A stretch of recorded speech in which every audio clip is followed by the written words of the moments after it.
AITA for ruining my ex's time with our daughter? My 32F ex-husband Mark, 34M, and I have 3 children together.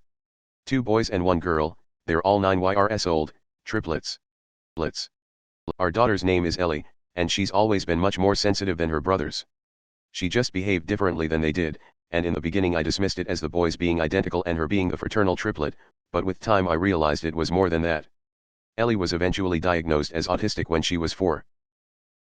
She's a very sweet and very quiet kid, she doesn't talk very much, and she absolutely hates too much sound. Anytime we have to go somewhere, I bring her noise-canceling headphones and a few of her favorite stim toys just in case the headphones don't help enough. Lately, when she has a meltdown, it dissolves into a panic attack and then she'll just be completely nonverbal for a day or 2.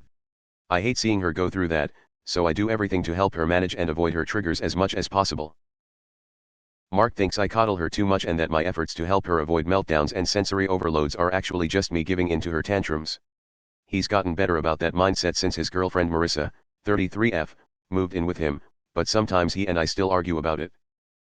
It's supposed to be his week with the kids, so I was just at home catching up on some cleaning when one of my sons called me on Marissa's cell.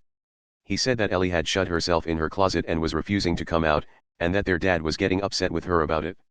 I asked him to put his dad on the phone. Mark immediately started telling me that he could handle Ellie's fits and that our son shouldn't have grabbed Marissa's phone to call me, but I told him that I at least wanted to talk about what had triggered Ellie to begin with, and I wanted to talk to her as well just to see if she was okay. He said Ellie was refusing to talk and that he'd call me back when she decided to start speaking again. As soon as he hung up on me, I grabbed my keys and drove over to his house. Marissa let me in and I went upstairs where he was lecturing Ellie through the door, and I could hear her sniffling.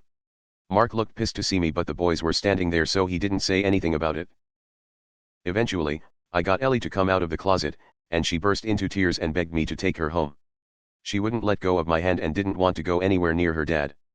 I knew that she'd probably lock herself away again if I left without her, so I told Mark that if she was feeling better in the morning I'd bring her back.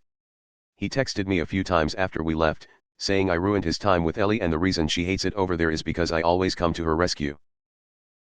I told my mom about it and she thinks I shouldn't interfere with the kids when they're with their dad even if there's an issue, because I'd hate it if he did the same thing to me.